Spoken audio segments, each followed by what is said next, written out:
Monday, the 28th, yes. And we are officially in the last Monday of the year of 2020. And y'all, I just want to give God praise this morning, first of all, because He is still working on me. He is still revealing things to me that I need to release to Him. And so I just wanted to share, like, I am on my way to return some things and kind of get some time to just kind of think, process, breathe before my husband goes back to work this week. I definitely have a focus of like really surrendering a lot of things to God this week and not be my usual self, because y'all, I've been having like these crazy dreams for the past 2 weeks now, for sure. That's just been crazy. But I've been asking for clarity, and I have been trying, not me myself, but I'm just like, Lord, what does this mean? Because they're very uncomfortable dreams. And pretty much showing me like running from something, or like I can't breathe, or feeling smothered. Oh Lord, I need to get gas. What else? Like showing old places, like I find myself, it's crazy, y'all. It's crazy. So but I read this book, and it's really good. Like, my mom always has really good books, and I realized that's something that me and my mom have in common. We're both readers, and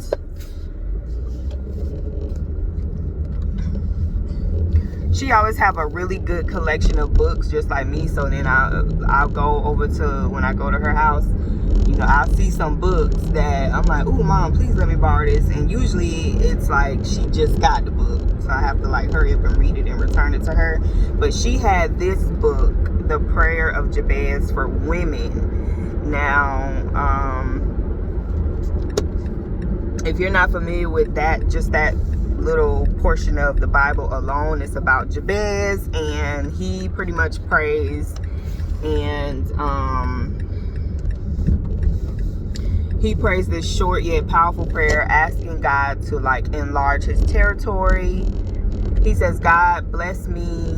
My prayer is that you'll bless me indeed. Enlarge my territory. Keep me away from evil.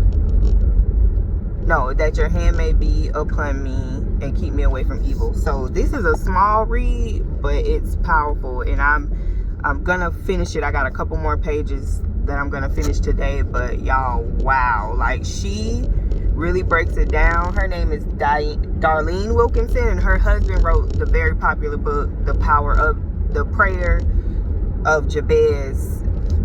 That's all. It's just The Prayer of Jabez, and I think his name is Bruce Wilkinson, and I have that book in the house somewhere. He breaks down the prayer, but I never really finished it. But she breaks it down for women, and it's so powerful. Like, she breaks down, it's just 4 sections of the prayer, of course. Lord, bless me indeed, enlarge my territory, keep your hand upon me, and keep me away from evil. And she breaks down the 4 sections. So I'm reading the section, keep me away from evil.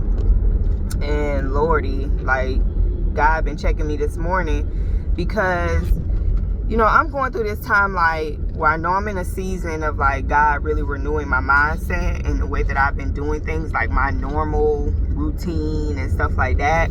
And this morning I just realized that I am just one of those keep me away from evil things that we don't really recognize is like our emotions, our feelings, the way we think, the way we handle stuff, like things like not submitting fully to our husbands or not trusting God in our marriage with our husbands. That's my struggle right now, and I'm not afraid to like, admit that, because I feel like if I, make that known to God that, Lord, this is my struggle, and I haven't been releasing control, and I've been trying to control a lot of stuff in our marriage, and I'm very critical of my husband. Like, I'm so overcritical, like, and I feel convicted about it this morning, because I'm like, Lord, forgive me for being overcritical, with my husband and everything that he does. Like, I'm always complaining about what he's doing and not doing, and it's always on my mind. And then even dealing with jealousy, like,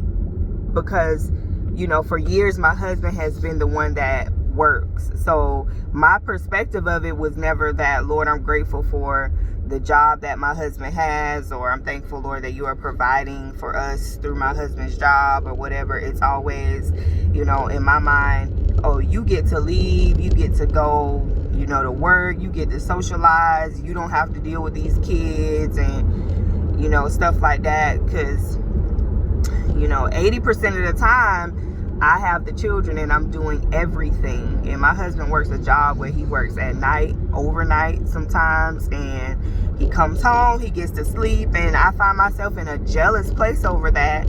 And then I'm overcritical for like what he's doing and not doing. Like, we don't have goals. I'm just like, why don't we have goals? Why don't we talk about our finances? Why aren't we doing this, or why aren't we doing that?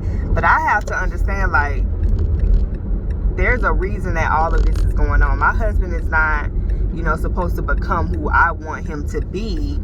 I'm supposed to just, trust God that he got us, and he got my husband, and I'm not in control of what my husband does. Like, I have to pray. Sorry, y'all, I keep blocking the camera with my steering wheel, but I'm trying to get over to Target, and I passed my first stop. But I have to stop being overcritical, because what I'm pretty much telling my husband is that I don't trust him, and that he's not doing a good job. And I'm also kind of showing him that I don't respect him. And the Bible says that we are to respect our husbands, give him respect. And I'm realizing that I don't do that. Like, I don't respect him in his choices and make him feel like, the man that he is, and that he got us in our household. So, close to this thing and be able to get on. So let me just turn around. But the book is very powerful.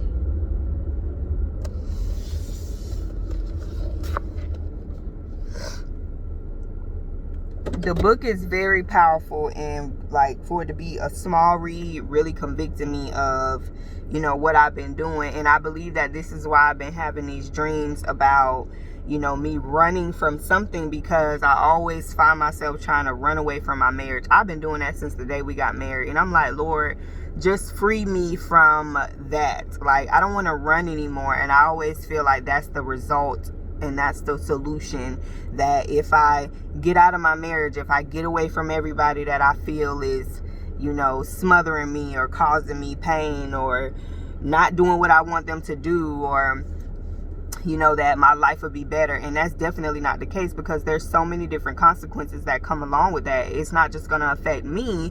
It's going to affect my children. It's going to affect my husband. It's going to affect the family dynamic.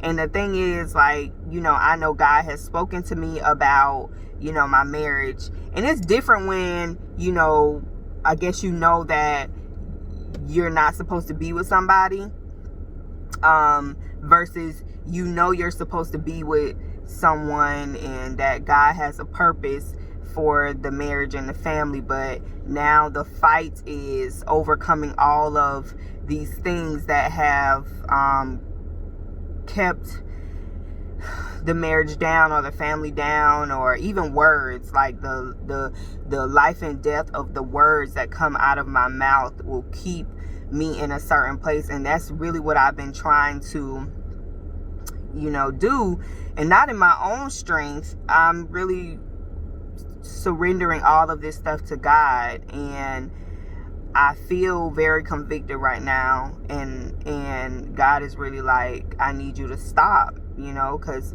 there's a decision that's being made for us to move, and all of a sudden fear is trying to rise up. So I have to, pray that, God, take away the spirit of fear, and I have to capture these thoughts that are in my mind of these what ifs, because now what I'm doing, my faith is gone. My faith is wavering. And even though I know that this is something that I want, it's like fear is trying to overtake me, but fear is not real. So I have to say, Lord, take away this fear. I know we can do this, and I'm trusting you, because this is the desire of my husband's heart to do this, and I have to trust you, and I have to submit to my husband and trust what you're doing in his life. Because I think one of my main things is that I don't want to be the one to, I don't want to be that nagging wife that is mentioned in the Bible. Like, it says like a nagging wife is like a faucet that drips constantly, and y'all know when we hear the faucet dripping, it's annoying, right? Like, think about a faucet just with a leak, and it's just constantly dripping 24/7, and you hear the drips all day long. Like, I don't want to be that person, because I don't even like how that sounds. So I don't want to be that nagging wife, and I don't want to be the reason why, my husband doesn't make certain decisions, because he trusts me. Obviously, if he wants to know that I'm in, he wants to know that I have peace with things, he wants to know that I'm on board, he wants to know that I, respect him and his choices, and I can't allow my what ifs, my doubts, my fears to get in the way of a decision that could, open up the heavens for us and God really move in our lives, because we want change. We want something different for our family. We know that it's time for us to move and get out of this comfort that we've been in for so long. And when you're getting out of a comfort zone and a territory that you've always been in, where the enemy knows that he has you, and he's gonna fight you. And I'm not gonna lie and say that I haven't been struggling. It's like the excitement there, but then it's like, dang, now I'm leaving like this normal life, this normal life that I have, I'm tired of. So that's where I am, and just being convicted and feeling horrible about, the way that I've been treating my husband. And I know God is not pleased with me at all. I have not been giving him the glory in my marriage at all. And I'm just tired of myself, y'all. And I believe that that's why I'm having these dreams of running from something, and dreams that I'm smothered and I'm lost, and I can't find my way, because my way of doing things is keeping me in this place. So that's kind of my testimony for this morning. My time with God, and just trying to, listen to him and what he's trying to say to me about what I've been doing. So, y'all, I know it's not easy when you are in a marriage and you've gone for things so long. It's like you're afraid to release control, because you feel like the way you've been controlling things is the right way to do it. Or maybe it's the personal struggles of the way you grew up, and feeling like I was controlled my entire life. Like, my parents controlled and dictated everything that I did, that I don't want to be controlled, and I don't want my husband to dictate what I'm gonna do with my life, and things like that. And that's me. I got into a place where I was like, you're not going to control what I do. Don't question me. Don't try to interfere with my stuff. Don't try to, but my husband is not even doing that. It's just my perspective of it all, because I need to be freed from the life that I went through as a child and as a teenager, and even in my 20s. It was all choices for me because I didn't know how to break free from that. The thoughts of like my parents and what they think of me, the fact that, you know, they never approved of anything that I did. So when I did move out of the house, like, I struggled in my 20s because I still dealt with the validation of my parents and not having that. And then it turned into like, you're not gonna tell me what to do, because my parents were the same way. Now I'm giving my husband that type of control over me without him even knowing it, because that's the way that I'm thinking. So I'm surrendering all of that to God right now, surrendering all of that control and these thoughts that I'm having, the fear, the worry, the doubt, like feeling like I don't want to be controlled because I'm not allowing God to move in my life. And he's trying to do something new in my life and in my marriage and even with my husband.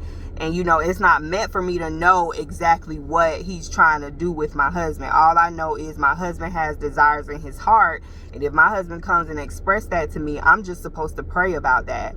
And I'm supposed to trust God that whatever, because my husband is the head of the house, he's the leader, and I'm supposed to submit to him. And then, you know, submit to God and trust God and submit to my husband. I have to know that God got us. Like, we won't lack anything and we'll be good. But I can't step in and try to say, no, don't do this and no, do that. And, you know, did you do this and did you do that? And then also expressing like, I'm scared and I don't want to move to this place and we still going through the same thing, or we're still the same people, or because then that's me instilling some type of fear or something into my husband's heart that's not good. It's like a thorn. And I'm putting this in him, and then now I'm making him second guess, you know, maybe what God is speaking to him to do, the move that God is telling him to make. And I'm all basing this on like what I see in my perspective and stuff like that. Oh, just because I see that my husband don't pray or read his Bible a lot, or don't pray with me, or don't lead us spiritually in a certain way, it doesn't mean that God is not moving in his life. Because the relationship that we have with God is different for everybody. So just because I wake up every morning and I'm in my Bible and I'm journaling and I'm spending time with God, doesn't mean that that's the same way that the relationship is going to be between my husband and God. And I'm not supposed to interfere with that.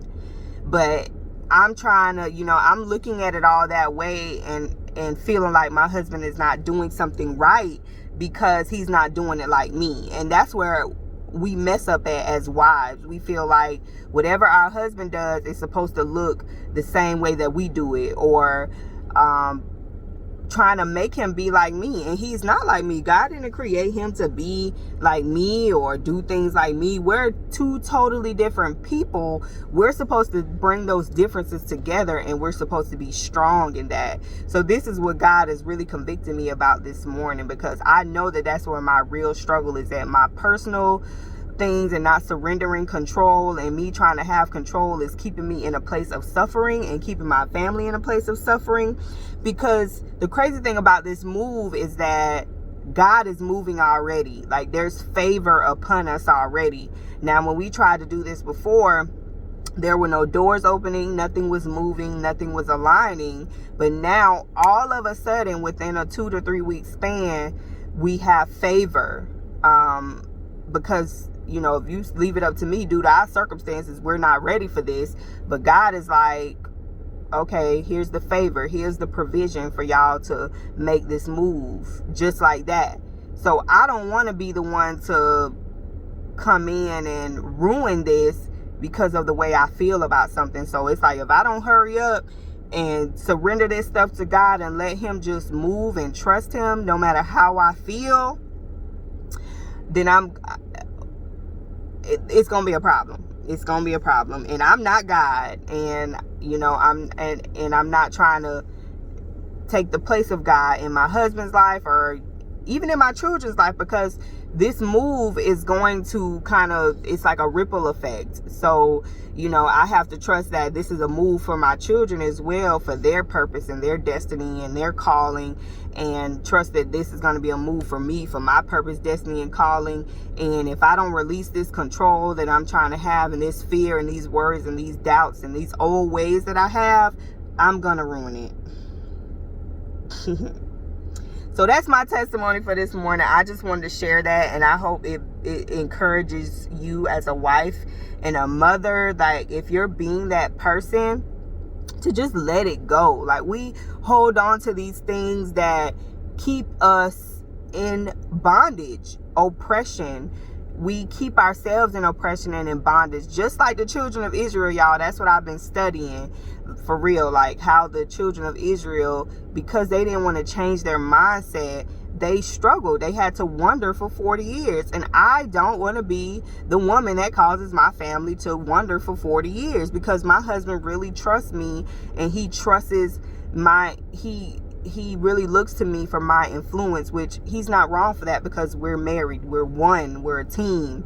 And he, is supposed to come to me with trust and with his heart and with his desires, and know that I got him in prayer and in whatever else God leads me to do. Not what I feel like I need to do, but what God leads me to do as the wife for him. And I'm going to end with that. I'm going to end with that, y'all. So get into your Bible and pray, and, ask God to show you these areas where you are weak, these areas where,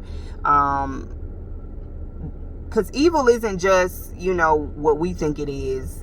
Whatever we think evil is. Evil can be our emotions, the way we handle things, not releasing control. And a part of that prayer is keep me away from evil. And it says, like, don't pray that God gets you through it or give you the strength to get through it. It's like, keep me away from it. Even pray for your husband that God will keep him away from evil, and your family and whoever else, that he will keep you away from evil. And our thoughts can keep us in that place. Our thoughts can cause us to stay in a place that God is trying to bring us out of. So that's my prayer and my encouragement and my words for you today. Like, this is all a part of, like, that the Fearless Money Life thing. Like, Fearless Money is not all about just wealth, but in actual manifestation of money. But, I know that we can't have wealth and we can't enjoy wealth and have peace in it if mentally and emotionally we're not in a good place. I could have billions of dollars right now, but that doesn't mean that I'm going to be happy and I'm going to give God the glory in the way that I'm supposed to. That doesn't mean that. So that's my thoughts for today. Let me go. Tell me what you think. Follow me on Instagram, CrystalClayton_. And I hope these were, some words of encouragement for you. As I go through these things, I just want to share what God is doing and what he's saying to me. I feel led to do this. I just do. I feel led to be just sharing what I'm going through right now as I overcome and as I allow God to move in my life, to just share with other women and wives, because we're going through a lot right now in this world, and it's very important for us to be able to stand firm in who we are and in our mind and our emotions, because honestly, that's what leads us. Our mindset, our thoughts, and our emotions is what leads us. And when you're wondering why you're still in the same place and you're experiencing the same things over and over and going through these cycles of whatever it is, this is why. It's because we're not responding to situations properly, and we're going to keep going through it until we learn the lesson. So, y'all, it's time for us to get it together. We need to be giving God the glory in everything and every part of us. So, I'm out, y'all.